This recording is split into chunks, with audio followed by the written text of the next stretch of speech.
Hey guys, welcome to Truth Talks, the show where we break down the lies, lift up the truth, and call out the system that was never even built for us. They tell Black folks to vote harder and budget better.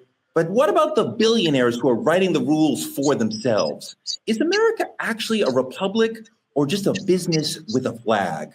We're calling out the elite power networks that run this country while the rest of us play by the rules and lose. They don't follow. We need to follow. It's not right. And we're going to talk about it today. Who really runs America? And is it time to weaponize our influencers to gain more power for us? We're going to name the names and break it all the way down the way we always do. This ain't CNN. It's truth and justice for the culture. We're up right now. Let's go. Truth Talks.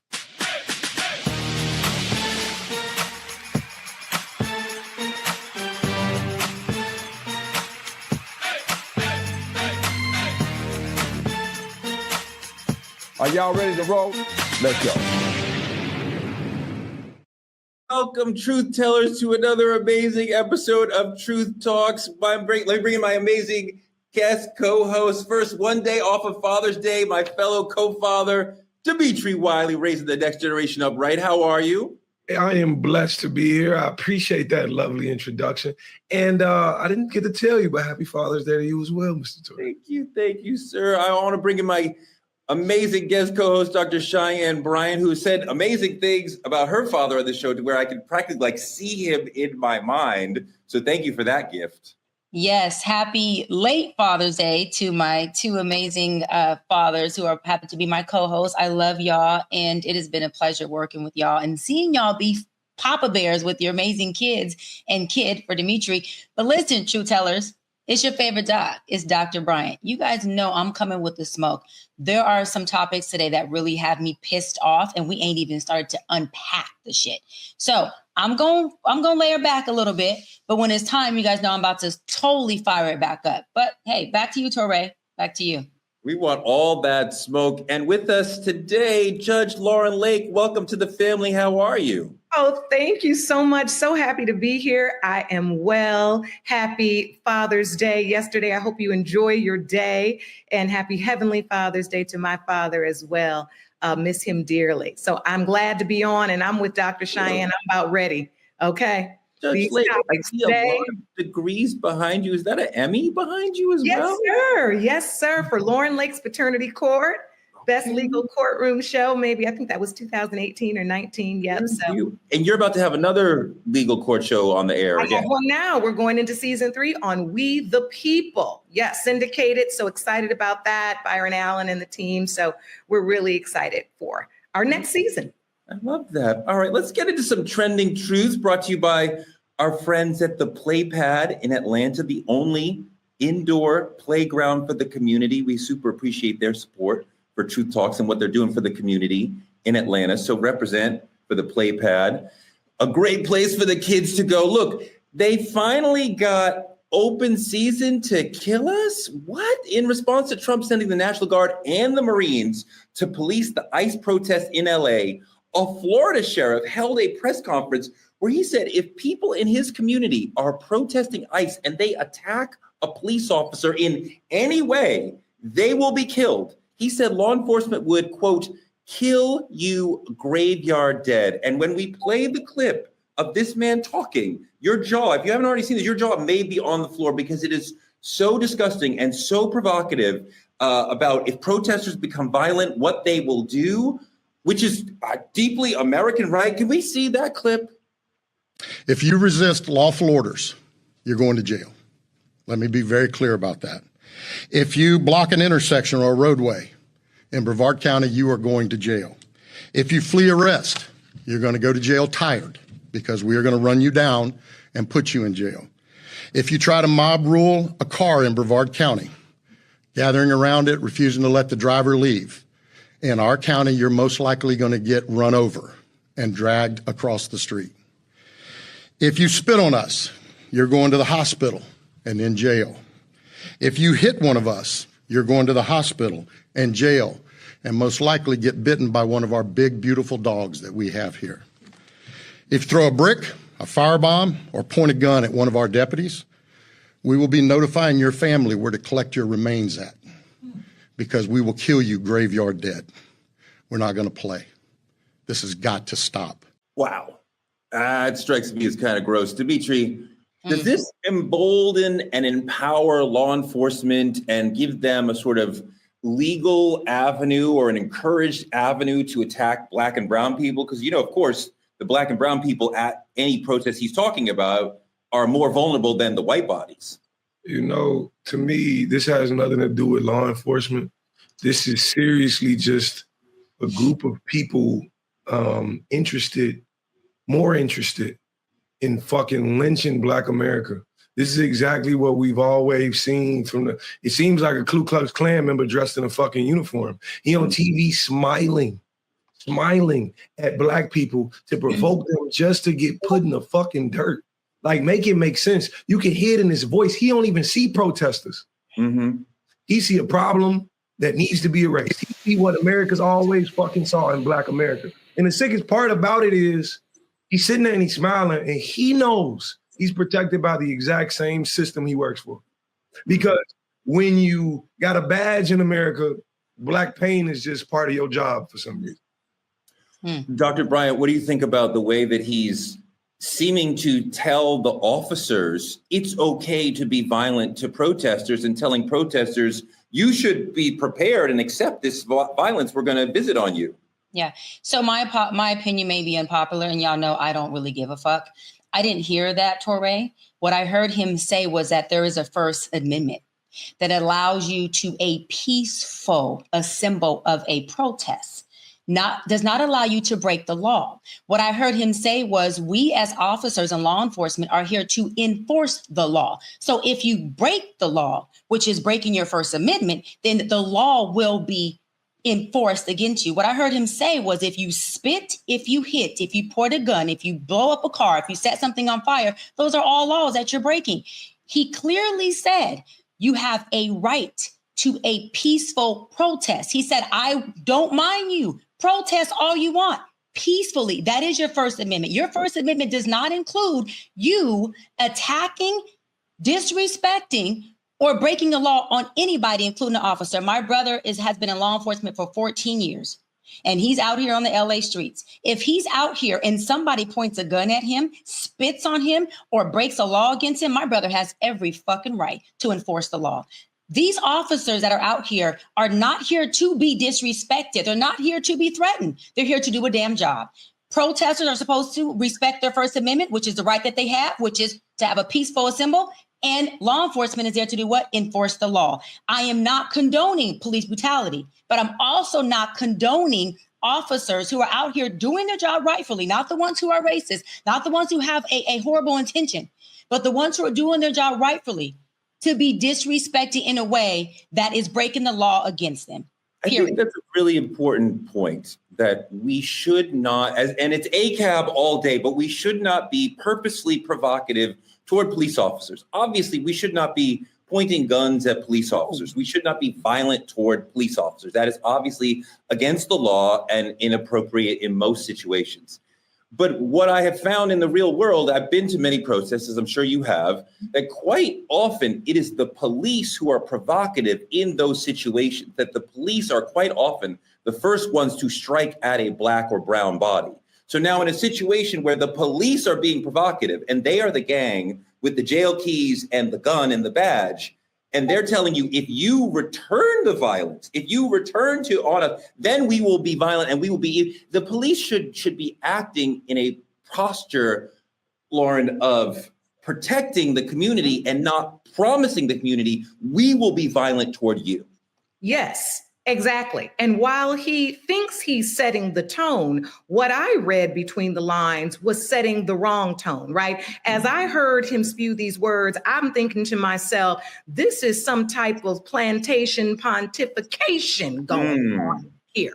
Okay, this is not how we set the stage. The underlying energy under his words, which is what was problematic to me. No, we do not need to be purposefully provocative towards the police, but the same has to be returned to the public. And what we see too often, and I'm a former criminal defense attorney, and what we see too often is if the police are aggressive, once then the crowd either puts their hands up or tries to do something, then all of a sudden they can claim, I felt threatened, and the next thing you know, it escalates.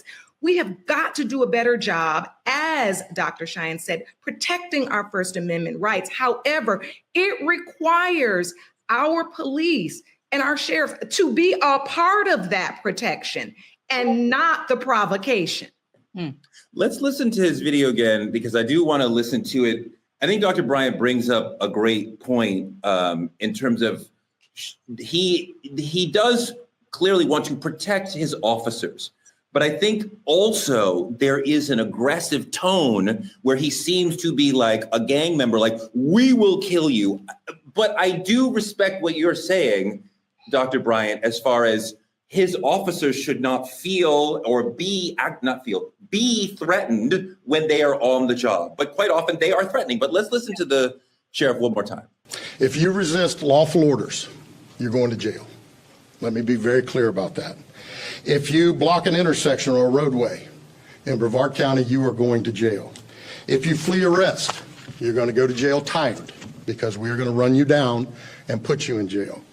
If you try to mob rule a car in Brevard County, gathering around it, refusing to let the driver leave, in our county, you're most likely going to get run over and dragged across the street.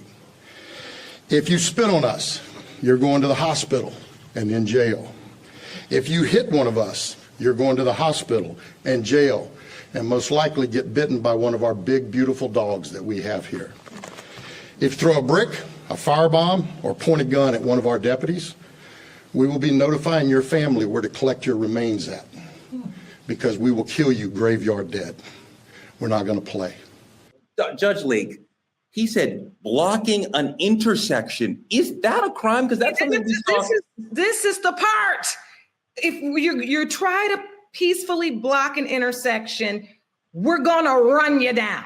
Now, that's not okay. Come on. That's where the what you're reading between the lines, and this is where it gets super problematic. It's setting up a hair trigger response energy for officers, right? For even the officers to not go into the situation with a level head, with discernment, with trying to evaluate each situation. No, it's already setting officers up like, look, anything you don't like, anything that starts jumping off we don't like, boom, we taking it from 0 to 10.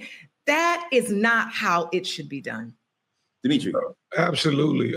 It's the hair trigger responses like you claim. It sounds like the opening words of a Ku Klux Klan meeting that says, oh, we can't get them legally, so we're going to make it legal. And that's exactly what the fuck going on. And people got to listen to how he's describing these things. My big, beautiful dogs, yeah, they're going to bite you. And you're proud of this. You're proud that you can now have access to legally bash on the people you hate so much and get away with it. It's disgusting to me. This isn't protect and serve. This is terrorize and target. That's all this is. And just because you are set to protect, you create the rules that say, I felt threatened, which is also the problem, because all you got to say is, I felt threatened. Now you can whoop everybody's ass out here. We're talking about death. Like he's talking about killing people. This is insane. Insane. Yeah. This is my thing, right? When we're doing protests, right? And as NAACP president, I have organized protests with law enforcement. The point of protest, that's why it's a First Amendment. And that's why it's called peaceful. It's because you're out there to send a message. You're out there fighting for rights. You're out there so that you can change laws and influence lawmakers. You're not out there to break laws. You're not out there to ruin your city that you're protesting in. You're not out there to bash the windows of businesses. You're not out there to ruin a city that you are protesting to be able to have a right to be in. You are protesting to be able to have laws that are changing that will work for your rights. So when you're doing that, you also have to lead by example by not breaking laws that you already know are going to be enforced. When we protest, when you're talking about blocking off streets, we had streets blocked off by law enforcement, by the city council member. So that's called an organized protest. We didn't go out there and make sure that while we are trying to fight for the rights of ourselves and our citizens and our neighbors, that we were blocking out people from getting to their kids, blocking out people from getting to their jobs, blocking off freeways so that people can't get home from work, single parents, single fathers, single mothers who actually have some place to go, who actually have kids. There has to be a duality of understanding that, yes, protest your freaking butt off. I am for it. I've been out there as NAACP president, protesting, organizing it.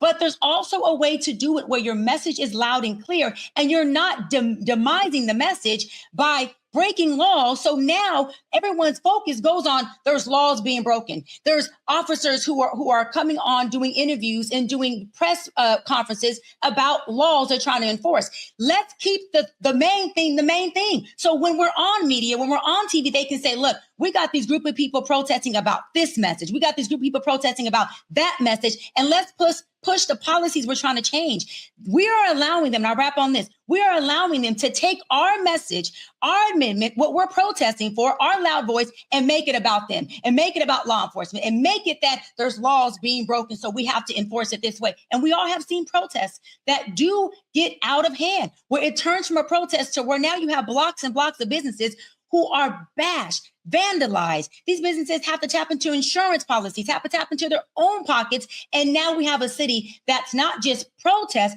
but it's ruined. That's where I have a problem with it. I just have to say this. Dr. Cheyenne, you are not wrong, but two things can be true, right? Every single thing you said can be true. Even protesters blocking streets without permits, generally illegal. You can't just, like you said, block it so people can't get home, people can't get to work.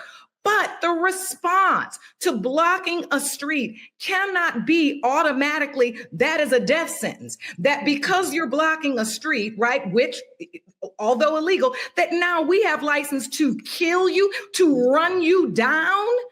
I think we have to be careful about the language we use. And words is so powerful. They're so powerful. And the words he used here, I don't think they weren't words of responsible leadership. They were words to incite an energy and a level that never ends up going well. And last point, when people ask all the time now, why aren't Black people pouring out in the streets? You need our leadership. It's sheriffs like this using these words. Our people know that lingo. We know that cadence, right? And that means that when we get out there, we know we all dying and going to jail. So we play chess and not checkers here. Because once we get in these streets, the streets going to be operating a whole lot differently. And we heard that in what he said. That is what was written in between those lines. Yeah, I totally hear that. I have been in a lot of protests where white people will form a line together between the Black protesters and the officers who are standing in a menacing way. Because even they understand that that the officers will be less likely to touch or attack their white bodies than ours, right? I mean, like, how insane is that we need a wall of whiteness to protect us from the officers who are there to protect and serve us? And we are in a moment of protest, which is so deeply American. For them to be destroying that moment, to me, just really cuts against the core of what America really is. And Dimitri, I know this is probably a little bit harder for you because you're probably dealing with the police on a day-to-day level a little bit more than the rest of us as a younger Black man. Absolutely.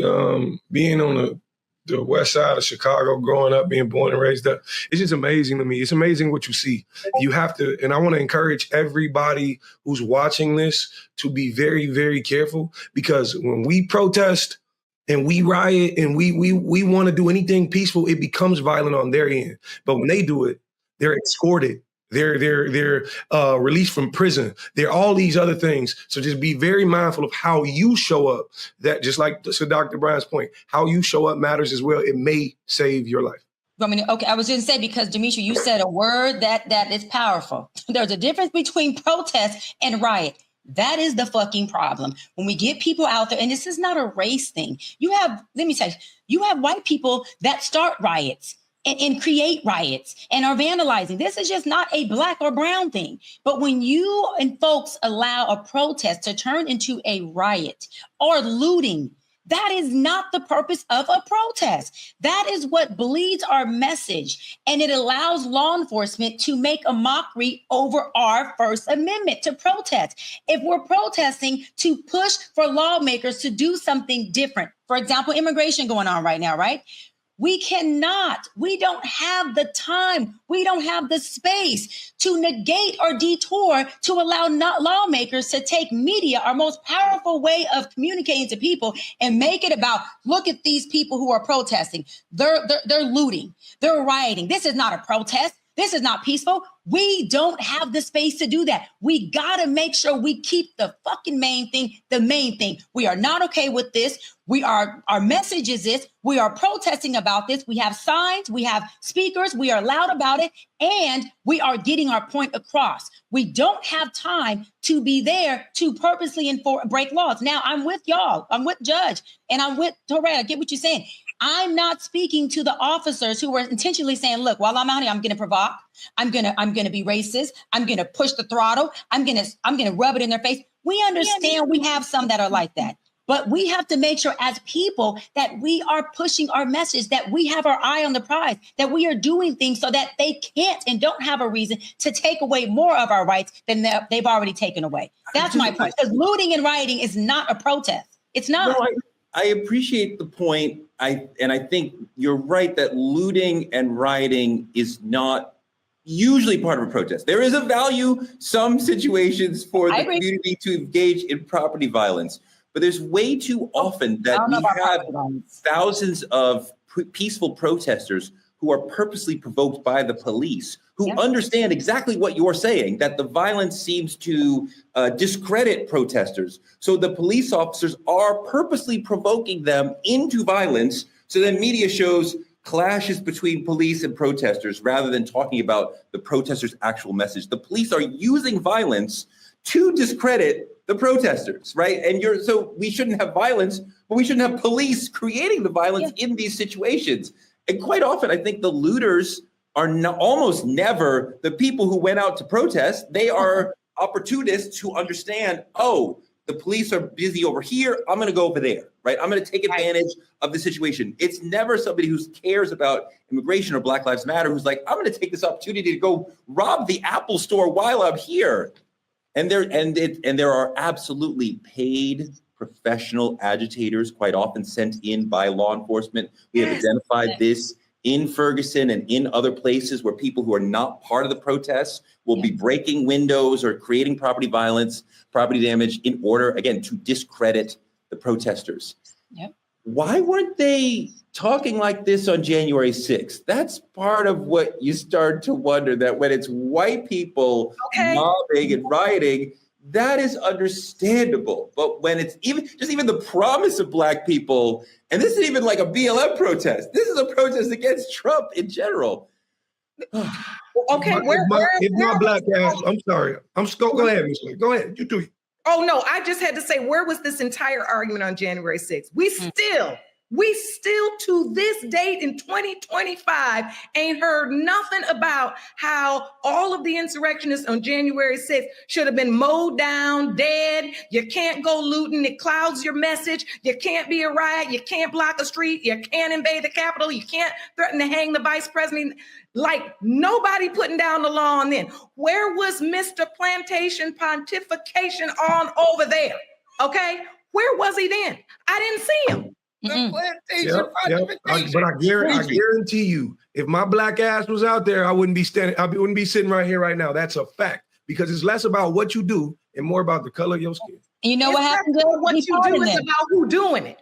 And you know what happened was Trump pardoned the folks that were at the Capitol. He didn't just say y'all ain't gonna get run. And this is why I said on one of our episodes, Torre and Demetria, I don't know if y'all remember, I said the real niggas was them niggas at the Capitol. See, niggas ain't a race. Them was niggas. Them was gangsters. Those were thugs that were at the Capitol when they want to talk about who niggas are. That's what it was. But hold on. But in Trump's in his perspective, he's pardoning all the niggas.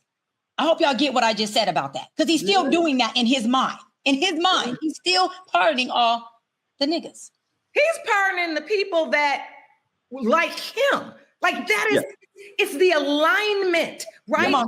When your violence, your intention align with my value, then it's okay. That is subjective, not objective. And police and sheriffs should be operating under an objective standard of reasonable, deadly force. Do I reasonably, as a police officer, feel like my life is in danger?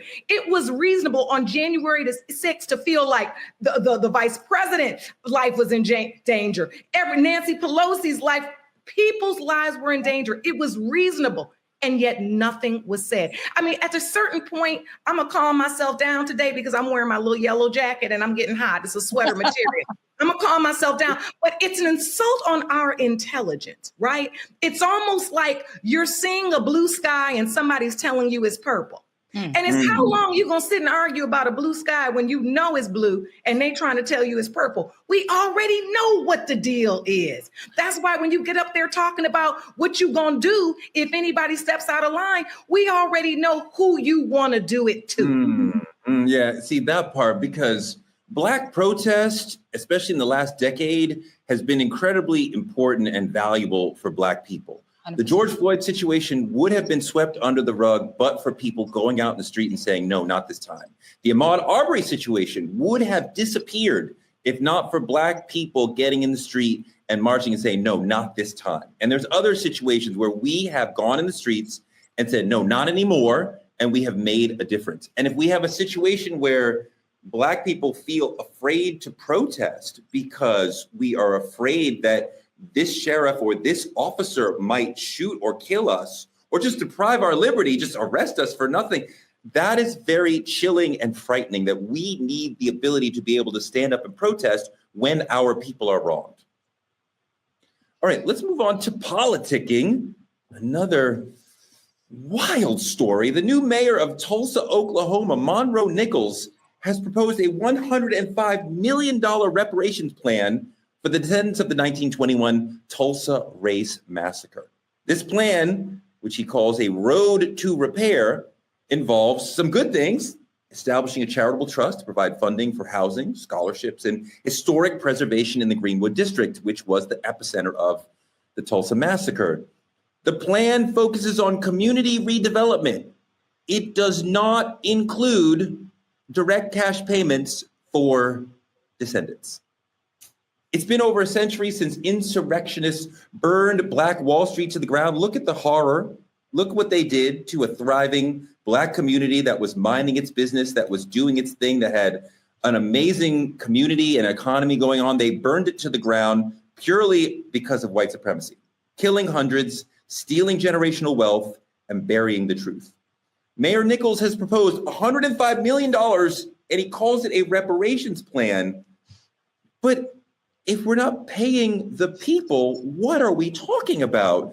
My man Godfrey had a lot to say about reparations on DJ Vlad's show. I love Godfrey. He's funny, but he's also smart. So let's look at this. It's a long clip, but I really appreciate what Godfrey is talking about here about reparations. I want to get into it and then talk about reparations and Tulsa on the other side. I love every Black person in this country to get $1 million check and 100 acres of land. Absolutely. Are they owed that amount? 100%, if not more. Black people who would get that, it would bankrupt the whole country. For the people that built the country to make you that fuck money, all of a sudden now you worried about being bankrupt when you spend trillions of dollars on defense, trillions of dollars on unnecessary, trillions of dollars to send Black men, especially to jail, trillions of dollars to drug the fuck up our whole country, trillions of dollars to fuck the food up, to fuck the air up, to fuck the water up, trillions of dollars to make people sicker and sicker and sicker and sicker in this country, but you mad? We don't have the money because plain and motherfucking simple, you do not like Black people. It is very obvious. For hundreds of years, we've been the most hated. Within that hatred comes the hypocrisy of loving our culture. You've made trillions off of our motherfucking culture. White musicians, all of them have made money off of Black fucking culture. All of rock, all of jazz, all the shit we created from the oppression, which is in itself. The oppression and the fucking abuse and the rape and the putting down of us, we create blues, jazz, rock and roll, reggae, ska, We invent all of that shit. And to top it off, we invent all the mod that you all use. From the video game cartridge, Henry Lawson. We got the pacemaker, Otis Boynton. We have the late Dr. Bath, who created the laser eye surgery. We have Dr. Gladys, who's still alive, who's almost 80 years old, who created GPS. We have the guy who created the algorithm for Instagram, who's a 21-year-old Ghanaian kid. We've done all this shit.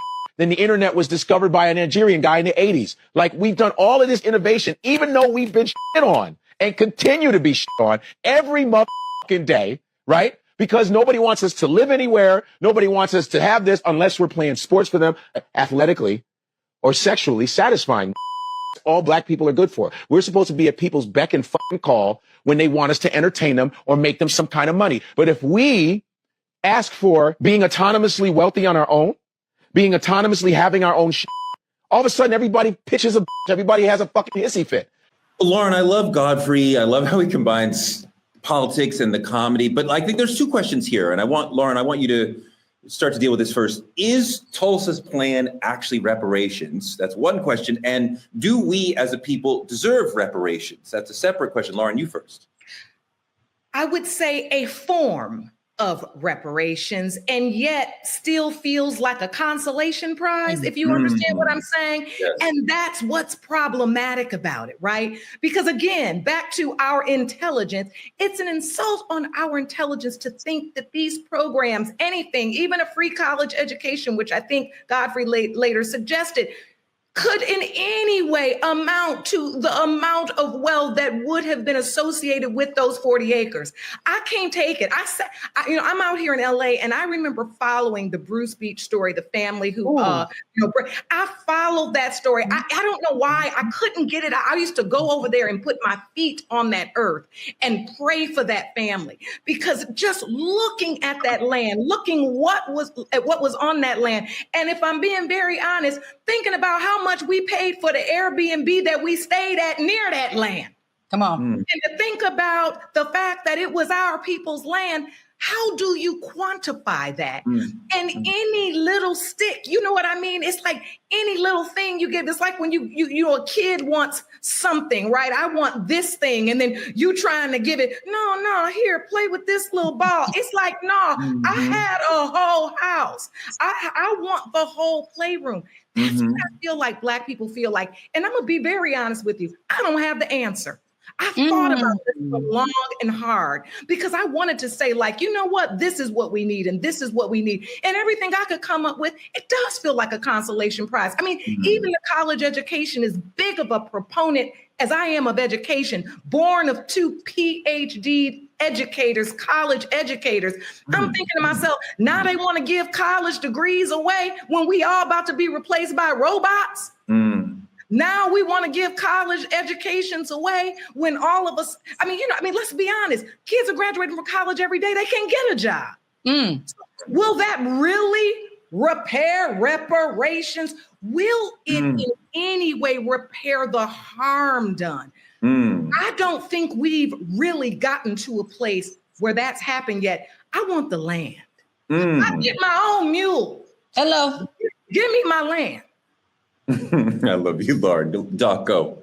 Listen, first of all, hell fucking no, it's not reparations. Second of all, hell fucking yes, we deserve reparations. Why is it not reparations? Because the BS that they're talking about spending this money on, y'all, is called community redevelopment. Let me enlighten our viewers. Community redevelopment is paid by our taxes that we pay as tax consumers. It's also paid by specially tax funded programs and grants and voter approved initiatives. So why are you using our fucking reparation money to pay for things that we, if we're taxpayers, are already paying for? So wait a minute. So you're double taxing us. What you're doing is saying, I'm going to use your tax money to do what we are supposed to do to create public safety, create public policy, to create public places for the public to enjoy.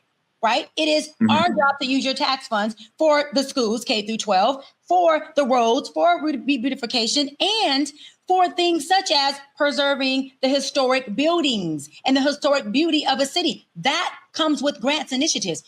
But hold on. We're going to double do it. We're going to use your tax money to do it, and we're going to use your reparation money to do it. Then we can say we gave you something. We repaired you. You ain't repaired a motherfucking thing. But the city that you're supposed to repair, that we live in, that we pay taxes for, take that bullshit and take it somewhere else, because it's not going to cash at my bank. What needs to be done is to what my sis, Judge Lauren, said. Run us our check. We tired of having the conversation about it. We're tired of fucking fighting about it. You told us to do research on why we deserve it. Guess what, Torre? Guess what? There was a whole freaking bill, a whole funding by our senator, our California State Senator, Senator Bradford, who raised the funds to do the research, to get the data, to prove, to get right. For you to have a clear understanding, because you act like you don't get it, but you're so damn smart, all you legislators, all you politicians, for you to understand why in the fuck we deserve what you took from us from the fucking first beginning. Run us our check. Listen, like my sister, it can be in land. You can Cash App it, Venmo it, or Zelle it. Run us our check, okay? But what we don't want is for you to beautify our cities when that is what I as a taxpayer pays for. No, I don't want it. No. I think Cheyenne's absolutely right in that, on both sides, that Tulsa, what we're talking about is not reparations. Reparations comes from the federal government directly to the people, right? Other races have experienced this in this country and other countries. When the federal government, which was part of enslaving us, pays us, give me a check. Whether or not you think I have money, I'm upper middle class, lower middle, whatever, give me a check because I'm a descendant of American slaves. And because we can explain directly the economic impact that the slaves had on America, which transformed America into the largest and greatest economy in the world. We are the reason, because you had free labor producing the world's most important crop at that time, cotton. America became the greatest economy in the world. So all economic success derives from us. So we deserve a check. The wealth inequality between Black and white people will never be dealt with until you give a direct cash payment to us from the federal government. You're right that Tulsa is saying, we're going to use your tax dollars and call it reparations. But we already paid for that shit. You should, Dimitri, they should already be doing the stuff in the community redevelopment. It's not actually reparations, it's repairing, but it's not reparations. Absolutely. Imagine having fucking a large amount of credit at a store and they be like, we're going to give you the 10% off. We don't want motherfucking 10% off. The thing about it is they treat us like we stupid. Reparations is far from charity. And they want to make it seem like we're begging for anything. Like don't look me in my face and promise me no goddamn scholarships and housing programs like you're doing me a favor. It's not a favor. You stole this land. Like this was taken. You destroyed families. You burned wealth. You did all these things. And now you want to sit in my face and tell me about a developmental plan disguised as reparations. Don't just slap a name on an old trick and expect us to smile. The thing about it is, it's not that we're not eating currently. They're treating us like we're starved. That's the problem. They're still treating us like we're starved. So they feel like they can force feed us anything. No, we want what we're owed. And my Cash App ain't working right now. So if they can sell it to me, that'd be cool. You know what I'm saying? Cash App me. I'll give it to you, brother. I got part of the problem, I think, with reparations for the larger community, the soon-to-be minority community, but certainly the larger community, that some Black people have had success. So there is a Black middle, and upper middle class and a very, very tiny Black upper class. But when you can name 4 or 5 rich Black people, a lot of white people are going to be like, well, why should we give them? Why would Oprah get a check? She's the descendants of slaves. Her life was impacted by being a descendant of slaves. She succeeded, but why should she get a check? Why should Spike Lee get a check? And we could make that argument, but the success of some Black people, it makes it hard for other races to say, oh yeah, they should be getting checks. Well, okay. Can I just jump in here? Because that is so true. And that's part of the okie doke. And to the point that everybody was making about, you mean they're just going to take our tax dollars and try to do something for us?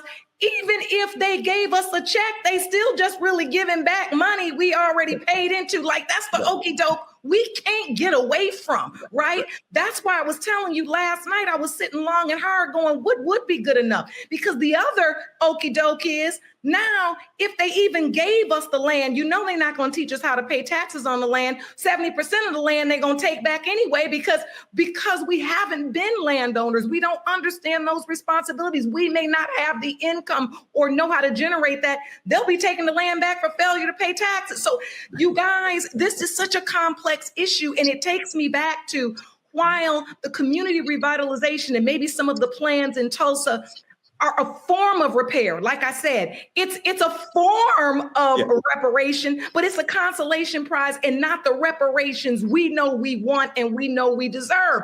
But to Godfrey's point, if we ain't gonna never get it, do we need to start thinking creatively about what else we would accept?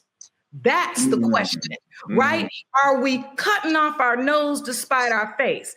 Are we not taking the crack in the door and blowing it open and saying, okay, let's start here, let's grow it to here?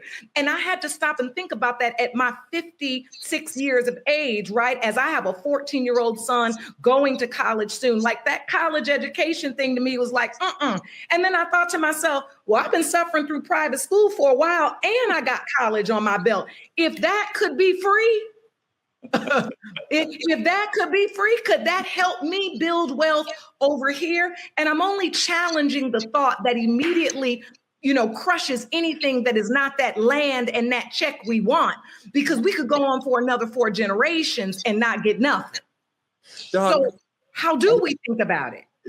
Doc, I think about that Chappelle's Show sketch where they said, okay, we're giving everybody reparations and, it's comedy. But the joke was, niggas spoiled all the money right away, right? They spent all the money on bullshit right away. Oh my God, I have a ton of malt liquor or a ton of t-shirts or whatever, a ton of Jordans, whatever. And I don't totally believe that. I think quite often we are in economic trouble because we make less money than other people. I don't think we have some inherent inability to handle money.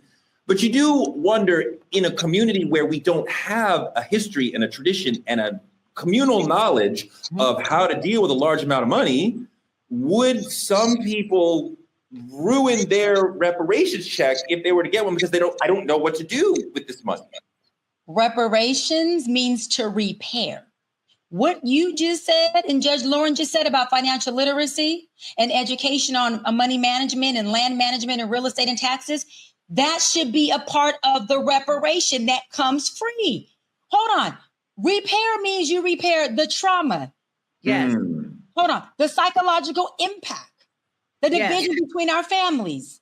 Hold on. The breakage within our historical lineage, our education disparity, our health disparity, the marginalization that we experience in our community, the broken homes, the fact that some of us don't know where the fuck we come from. Let's keep it real. Some of us don't know what part of Africa did I come from. Me, I'm Black and Latina. Did I come from, is my lineage in half Mexico and half freaking South Africa? Am I from Ivory Coast? I mean, let's keep it real. A lot of people don't have that because it was ripped from us. So when you talk about repairing, they need to repair more than just monetization. It's more than just the land. You need to repair all of it. You need to have education for us free. You strip that from us. You need to have it to where we have education on family dynamics and systems, literary, on financial literacy, taxes, everything. How do we purchase a home? You gave us this land. What are the opportunities we could do with this land so we can create generational wealth that you took from us? How do we create businesses? How do we can we build a compound on this land? Can we build a hospital on this land? Can we get grants and tax brackets? Can this land be land that is aligned or is what am I trying to say? Is appointed by the school district, because school districts can appoint land to you, and then you get grants, and then you get funding, and now you have generational wealth. They need to repair us on every motherfucking moving part that they destroyed us at. And it's a whole full circle. So we need the mule, the land, the education, the health, and all of that. Because remember, we have a whole, I know I'm getting off top for a minute, but we have a whole gonorrhea genocide that they did to us. Hold on, can you repair us from that? So what I'm saying is when we talk reparations, you didn't just take land. There's conversations that I have with my father's side who was Black. They can't answer. Repair me from that. I'm asking, where do we come from? I'm asking, what did it look like back in the day? Why is it that we don't have that knowledge? How come we can't have that at our family reunions? There's conversations we can't even have because of we are not repaired. Okay, hold on. There's identity crisis. There's police brutality. Listen, it'll take a whole 2-3 episodes before I run down how you need to repair all of us. There's a gender war going on right now between Black men and Black women. Can you repair that? You know that started in slavery days. You know you messed that up when you took our man out the house. You know you messed that up when the woman couldn't respect the man that you took out, that couldn't be a father, that couldn't be a husband, because you took that away and decimated our families. Repair that. Then we have a fucking conversation about if we feel like, if we in the mood to repair the city that you all benefit from most. I don't want to use my tax dollars to repair this shit. I'm good. I'll pass. There's a whole different conversation on how to repair us. And I don't want to use, I'll land on this. I don't want to use the federal tax money that I pay taxes to. How about this? Y'all create a grant that's going to come from something else to pay us what you deserve us. And when we walk in somewhere, I don't want to wait in line, because guess what? Handicapped, disabled people don't wait in line at the grocery store, at the DMV, and we get better parking. Wait a minute, Torre. What I'm saying is, I was loving you till you analogize us with disabled people. We're not disabled. Let me tell you why. Because we do have a disabled community and race of people that they created disabilities. When you're marginalized, when you're disparate, that's the disability. Disability isn't just physical and mental. Sure. You have disabled and broken our community. So guess what? We need to be at the front of the line for all of these things that we're talking about. You don't have to agree. I'm not asking for your validation. What I'm saying is we deserve to be at the front of the line for all of these things. That's what reparation means. If I break it, I repair it. The entire thing, not some of it. Not some of it. I'm not looking for a handicapped space for Black people, Guess but I do what? think we deserve have a one check. for my mother, And and it works well. I do think that it is clearly morally owed to Black people that you ripped us from another country, you worked us for hundreds of years, you extracted so much wealth and labor from us for free. I don't even think about the 40 acres. I think about the hours that my ancestors worked for you for free. And let's start to figure out like what that is and how much wealth they generated. And then talk to me about paying me that. And I saw in the Godfrey interview, DJ Vlad's little question, that would bankrupt America? No, it would not, sir. No, it would not. We have trillions that we spend on defense. We could spend some money on the Black people in this country that we wronged, who continue to be wronged because of slavery. Okay, that was fantastic. So to Tere's point, can you ask them to tell us where we all send our timesheets at? Where do we send our timesheets for these hours that you're talking about? Where's the timesheet department at, Judge? Where is the timesheet department? Where is it? Let's move on to our main topic. Who the fuck runs America? They say we're in a democracy, but who is it for actually? In this episode, we're going to strip away the bullshit and try to figure out who are the real power players pulling America's strings, from billion-dollar lobbyists and shadow donors to Ivy League gatekeepers and corporate overlords. Who really runs this country? And is it time to weaponize our most powerful influencers? Now, there is a version of this question that you may learn in school about the separation of power. And I want to run a little video about that and talk about how that relates to who really runs the country. Can we see that video? You know, I start tonight by congratulating the 118th Congress. Who runs the U.S. government? Well, if you ask Hollywood, it's pretty clear. The president. He's meeting aliens, fighting off terrorists, and defusing bombs. But the reality is a bit more complicated. The United States is a country of more than 330 million people. It's also the largest economy in the world. Too much for one person to handle, so the load is split into three. First, you have the executive branch, which is the president and his secretaries. Then, you have the legislature, which is the U.S. Congress, and finally, the judiciary, which is the Supreme Court and its lower courts. Together, they run America. So that's an idea of it all. Now, we know the real decisions are made behind closed doors by people we didn't elect, and we cannot hold them accountable.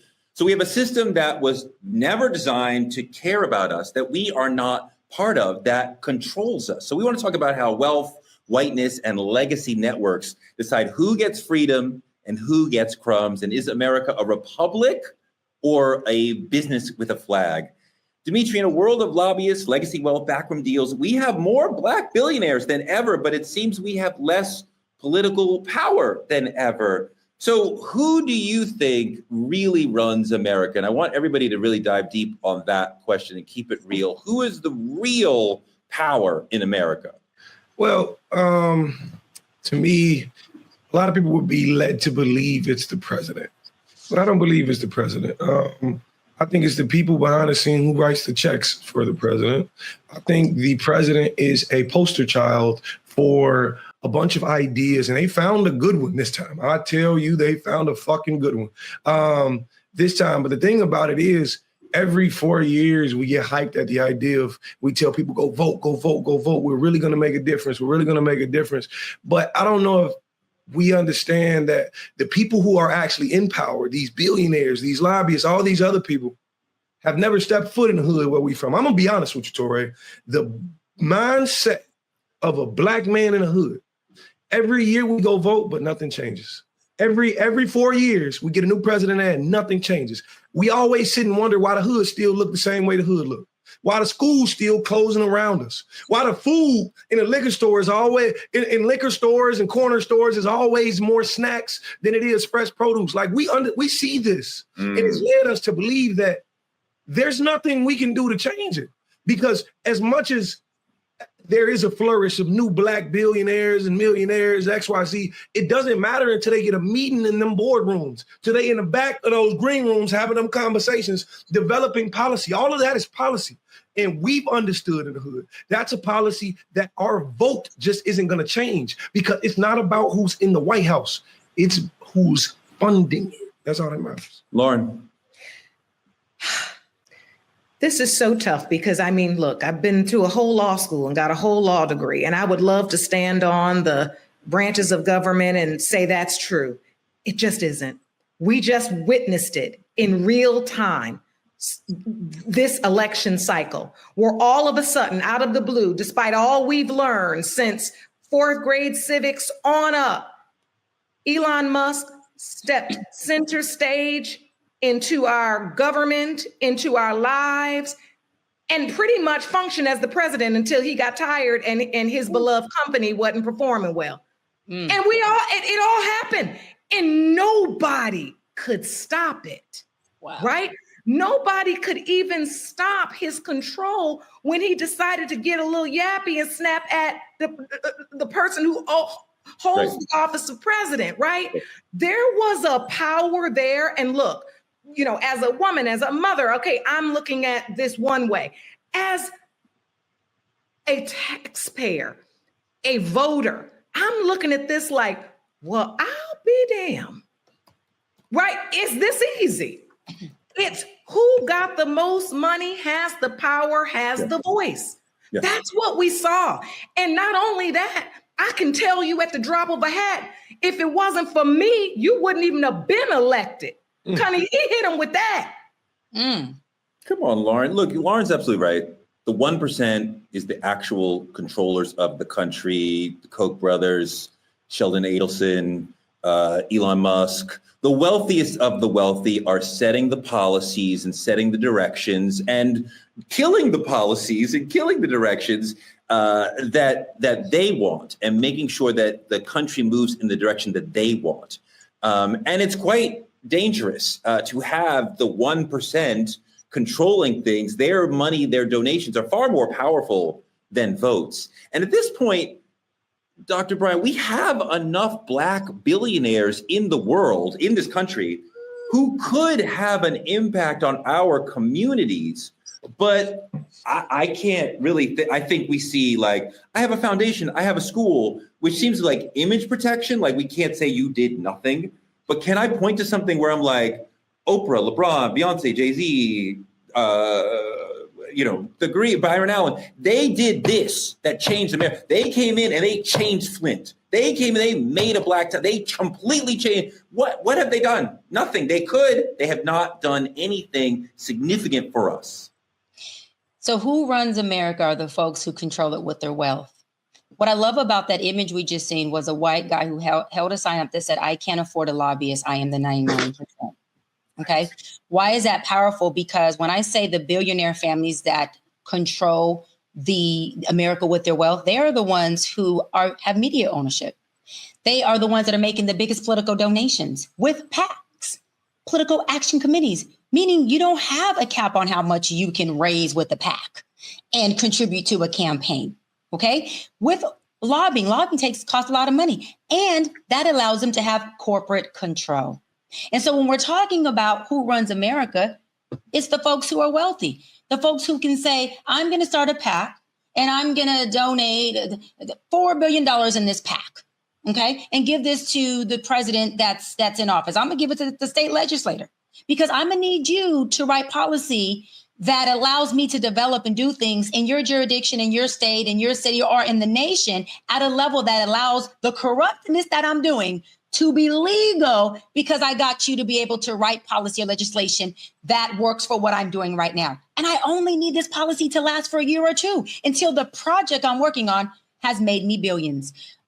Musk just did it with Doge. He just got in, got his coin, got his Doge, and then said, Trump, let's start an argument. Let's act like we're not getting along right now so I can cut it and hit stage left after I got my money. That's exactly what happened. And then I want to go on what you said, Tori. You said there's enough billionaires in America who should be able to help fund some things. Yes and no. There's only 13 Black billionaires in the U.S. There's 1.7 million Black millionaires in the U.S. So, and there's only 13.4% of us in this whole damn United States of America that are Black. So with the 13 Black billionaires to the hundreds of white billionaires that there are, our money starts to look like peanuts. I always talk about allyship. It does, sis. And we always talk about allyship. And then some people are for and some people are like, girl, allyship, forget these white people. No, there's only 13 billionaires, 1.7 millionaires. 13.4% of us are here in the United States of America as a percentile of a group of people. If we don't ally with these other billionaires who don't look like us and their money, we don't have enough money to write policy, to write legislation, to lobby, to have some wealth control. We have to be able to control at the level of two things: corporate level and the level of contribution when it comes to elected officials and politics. If we don't control politics with our wealth or the media or the corporate world, we are screwed. We always talk about being at the table, but being at the table only gives us an illusion of being a decision maker because they're put us in as a decision maker, but systemically, our decision doesn't even count for the shit that we're at the table for because the wealth and where the money is where it counts. Lauren, she makes a good point that the money is able to control politics, and there aren't really that many Black people who can compete in that game. And when we have white people who are far outpacing us in their ability to pay and thus control politicians because of the money that they're giving, sometimes legally, sometimes illegally, right? That leaves us left out of the power conversation. Oh, exactly. I mean, as Dr. Bryant was talking, I'm thinking to myself, yes, as you mentioned, Byron Allen, I just recently read that he finally settled the lawsuit against McDonald's about the access to advertisement for Black media outlets. And I mean, that's been in ongoing years. And I think about our billionaires who often are first generation billionaires, right? We're literally, we have not come from, 5 and 6 generations, right? I was just in Atlanta and took my son through the Coca-Cola dynasty down there in Atlanta, right? And it's fascinating to see how long that company has sustained itself through the generations. There are so few Black people that have experienced any of that kind of wealth. And as Dr. Bryan said, connection and access. What I think becomes clear even through the Byron Allen lawsuit, and that of course is something that I follow because my show, right, is a part of Allen Media Group. So I'm following this consistently, and I thought to myself, even in his position, he's still in a fight. Right? We see him as this incredible Black man that has reached billionaire status. And it is incredible, right? It is nothing short of incredible. And yet, just to be treated the same as other white media conglomerates, I have to fight. I have to go on a decades-long money draining fight to be able to, even Roland Martin has talked about it consistently. Like, where is the attention to Black media? It's real, and we're not getting the access that we think we are. So when we get the money, the access is what then gets the allyship. And to Dr. Bryant's point, if we can have the money without the access and then we have no allyship, we ain't going nowhere. And last point, allyship requires mutual consideration. Why do people, right? Unless we show them why our allyship is important, then they continue to neglect that. That's exactly what Target is going through right now. They had to see, they had to F around and find out, like the kids say, why our allyship, I mean, you know what I'm saying? FAFO from LL. Hold on. Part of the problem is that we need to be lobbying more, and we have tremendous influencers who we could weaponize to use their power. They've been using it in culture. Maybe they should be using it more in politics. Maybe they should be using it more in terms of controlling or at least influencing politicians. We talk about, you know, our rich folks, Tyler Perry, Oprah, Magic, Jordan, whatever. Like, should they be funding lobbying so that we can get some of the ideas that we need? Dimitri, what do you think about that? I think the idea of it is, absolutely. I think the thing about it is we watch our influencers, our celebrities stand up when it's about them. We watch them when it's time for an album release. We watch them when it's time for a fucking influencer deal where they're pushing a product in our face, telling us what to buy. But rarely do you ever see them stand up for culture. Now, there is exceptions where you've seen some people come out and march, and you've seen some people do all of these things. But what I think when I see celebrities and what they don't understand is we're not asking you to save us. We understand this shit is not a movie. You cannot be a hero because you have more money. But what you do have is the same voice on a louder mic. We need for you to speak when it matters, not just when it's healthy for your pockets. Because as you've seen, as we all seen, every time an artist or an influencer got paid to come be at a Trump rally or fucking on a campaign, they was right fucking there. But when it's time to stand up for the exact same people you come from, you're only popular because of us, right? Now you act like you above us when it matters. That's all I'm saying. I ain't saying you got to come save the day. Please, that's not what I'm saying. Don't use your money to save other people's lives. We write our own stories. We can be the heroes of our own. But you either with the people who built you or you against the people who built you. And right now, we need you guys to help amplify everything we stand for. Doc. You mentioned influencers, right? This is the thing. Influencers are directly married to media, social media. That's why they're influencers. They're directly married to where the eyes are going to be on them.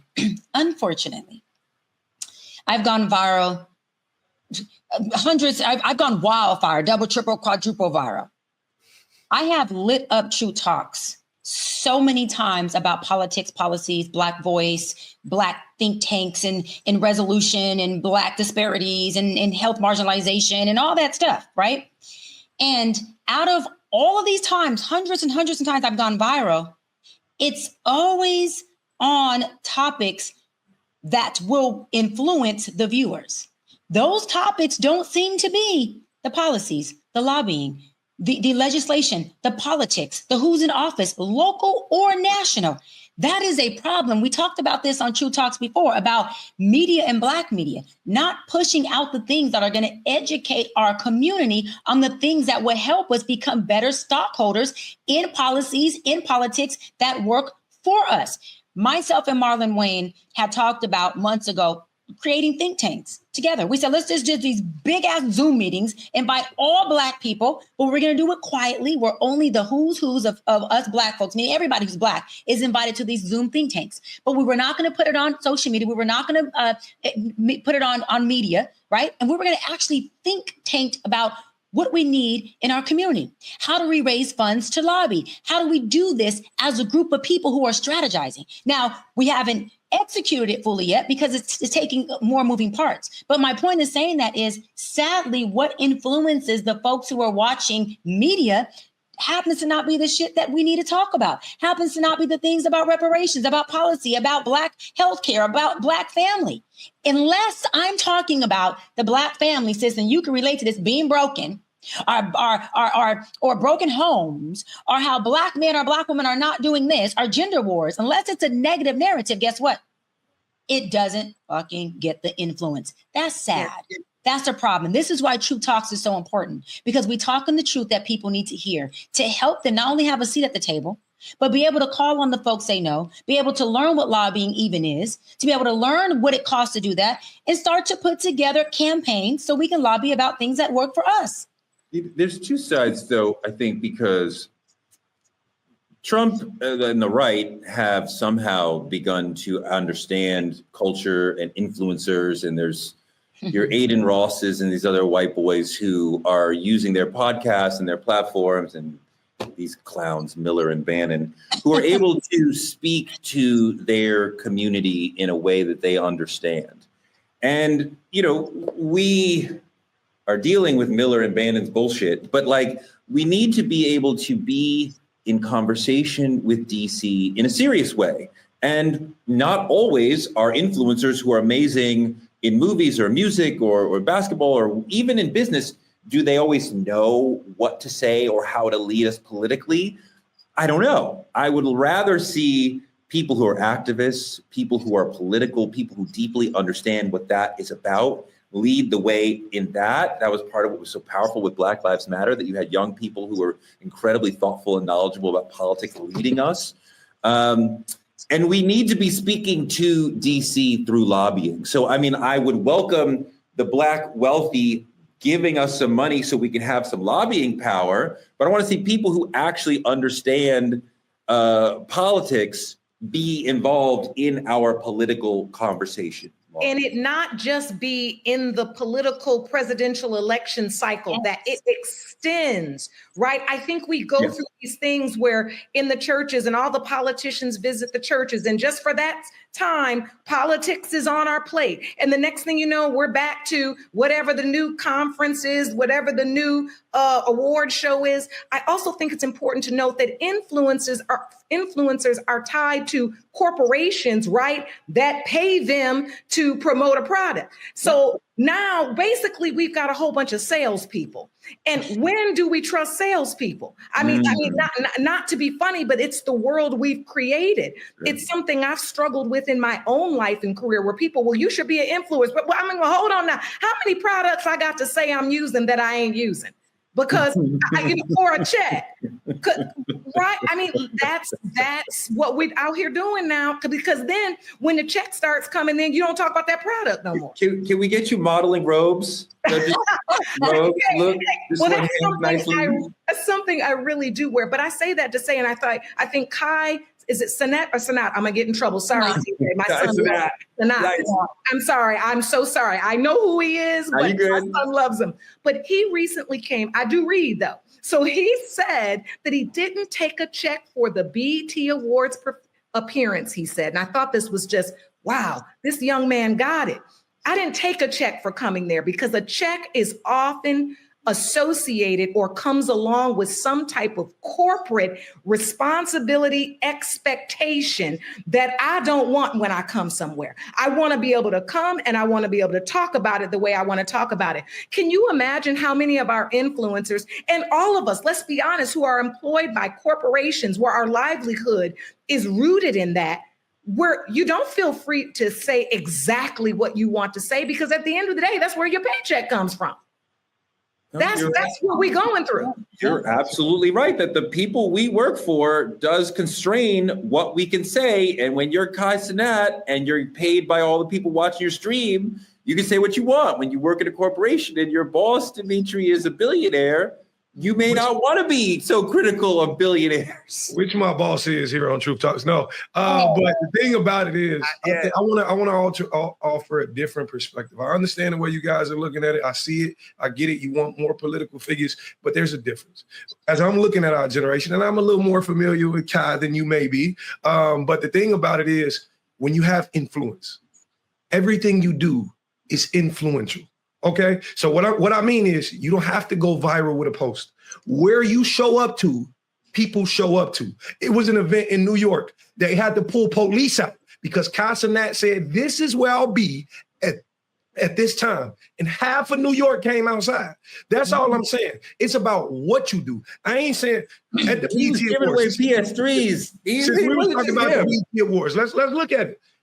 There was a moment where Kurt Franklin and Casanat came together. Mind you, Kurt Franklin is, of older age, and Casanat is almost technically still a kid. But they came together, he hugged him, and he said, Uncle Kurt. It's about the connection between the two.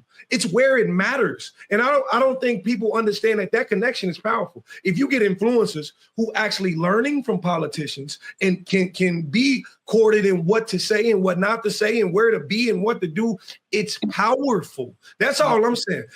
Fucking Glorilla just won a goddamn BT award. A gospel BET award. She's not gospel. And she ain't gospel at all. That's what I'm saying. Once you link that bridge together and get people, the influencers, in place where they need to be with people of political status, it could be something powerful. That's all I'm saying. Don't discount it. Yeah. And I got to say to that point, I love that you said, Dimitri, because external influence gives you internal leverage. Glorilla's external influence gave her internal leverage to win a gospel genre award, where I like Glow, but she's not gospel. And the gospel community genre was going crazy. They're like, we love Glow. Anybody can praise, but she's not gospel. And I want to say this really quick because I want to give our Black folks just some tips on how do you gain some corporate leverage, some corporate power, right? Ownership. It gives you equity. Can you invest? Can you have stock in it? Can you own your own corporation? Climbing to the executive ladder. Can you become an executive, a CEO, a CFO, some kind of executive in that corporation that you're involved in? Build or lead your own powerful brand or product. Judge Lauren just talked about that, right? You, instead of being an influencer for these products, build or lead your own product and get influencers to influence that. Control your relationship, data, or capital. Meaning, if you're the owner, you control your capital. If you're the owner, you control your data. You also control your relationships. Lastly, you have to be able to influence the boardroom. Because at the end of the day, if you have no influence over the boardroom or decision makers, guess what? You have no fucking influence. And we have to learn how to do that and learn that once I influence a boardroom, that gives me external influence. I then have internal leverage. Let me learn how to use my internal leverage to work for the people who I want it to have the most impact on. I also think that if you feel like that's a little above that great advice is a little above where you are, we can also think about finding folks in your workplace who are a little above you in terms of seniority and trying to get mentorship from them. And you don't even have to use the M mentorship word. Just ask them questions about how does one move up? How do I get up to the next level? Yep. And they may, if they're a friend, they may be willing to or able to give you some advice, some actionable advice that helps you start to move up. Because sometimes big leaps are hard, but small leaps up the corporate ladder or up the ladder at wherever you're at can be very helpful propelling your career if you can find that person who loves you enough and cares and respects you enough to give you the advice you need to keep moving up. That's our show for today. Oh God, I'm so sorry. Before you go, I just had to say what you said was so important, overt and covert operations at the same time. We can't forget that we can work within the system and also outside of it. I think what you said was so powerful. I just wanted to echo it because I was so glad you said it. Thank you. When I was coming up, I got so much out of like going into somebody's office and being like, hey, how do I get to be a little bit more like you? And asking questions upward, especially if you ask, this is for Dimitri, if you ask older people for their advice and wisdom, oh my God, they want to tell you. I'm going to text you now, Torrey. I'm going to text you now. Especially the ancestors. Ancestors have the most wisdom. Ancestors have the most wisdom. I'm going to text you right now. And they got the insight. Think about our ancestors. While there was a whole enslaved people planning revolts, there was also someone working in that house that knew every move of that house to let you know when to run. It's both working in concert. So, Lauren, I love that you said that. What Doc was doing was insulting us by calling us. Not her. We are the ancestors living here right now. Oh, that's so funny. But you know what? I'm proud Toray. to be an ancestor. I'm 56. Hey, and I'm you still ain't no ancestor. You a fine auntie. Toray is an ancestor. He was either telling people when to run, how to run, or he might have been a house nigga. But he was definitely he's Never that. Wow. I never got called a house nigger by someone lighter than me. Okay, here we go. That's our show for tonight. Like, comment, and subscribe on our YouTube at Truth Talks Live, and continue to watch us simulcasting right here. Black Star Network, Roland Martin Unfiltered comes before us, and then Truth Talks. That's your evening schedule right there. Don't forget to support Black media at Cash App, Truth Talks Live, or any of the links that you see on the screen. We got to thank our supporters, Juanita Mahdi, Kyla Carr, and Benjamin Gobes for their weekly cash support for Truth. Thank you so much. And if you want to be in the credits with Benjamin, Kyla, and Juanita and get talked about on the show and maybe get a chance to be on the show one day, then hit that Cash App, show us your love, and help us keep this show going. You can also support us by advertising with Truth Talks, like our friends at the PlayPad in Atlanta, Georgia. We super appreciate their participation, their support. It's an amazing indoor play space for the community, for the culture. So take your kids there and have a good time. Small businesses and influencers partner with us by visiting truthtalkslive.com, like our partners at Hair Maniacs, who love Dr. Bryant and love taking care of her and making her look more beautiful. Their product is like, it's not just a hairline, it's a lifestyle. Doc, tell us a little. honey. Must I say more? Say less. Must I say more, honey? It looks nice. Come It's on. shiny. It's shiny. And just hold on. Same hair from Hair Maniac. Just last week, I had this thing half up, half down in these beautiful luxurious curls. Hold on. The doc just straightened this same hair yesterday, slicked this thing in a ponytail. And you guys cannot tell me I'm not ponytailing, okay? I'm ponytailing and ponytailing you where to get this good hair. And then when I wet it, don't forget, it curls up wet. It matches my texture. Like, hello. Come on. Anyways. I'm back. So you can manipulate it like real hair, like oh my curly, God. straight, And look whatever. how, hold on. Does this not blend? This is my hair. You can't tell me this is not my hair. My hair is long, but this is, hold on. This is my hair. Does it come in 3C? Honey, I don't know the letter, but I can tell you this much. This is 32. 32 inches. 32 inches, a lot. Let me, never mind. Does it come from men? Because I have a friend who needs some hair. No, 32 inches does not come from no man. That is far too many inches, Toray. Toray. I'm Speaking of a man who could use some Hair Maniacs, if you click on any of our co-host rooms, you'll see Dimitri. You get a chance to meet him in Chicago. I'm here. Come see me, girl. Hey, who donated? Juanita. Get on, girl. You better get on over there. You better, hey, don't let me. I'm sorry. You better buy Juanita a Starbucks and keep it light. I'm gonna get Black media is under attack, y'all. Please keep supporting the show. Tell a friend to check us out every weeknight at 8 p.m. EST and on the West Coast, 8 p.m. PST. Next week, we're going to have my friend, the legal giant Ebony K. Williams with us. We will be back for you every weeknight at 8 p.m. We will see you tomorrow. Good night, y'all.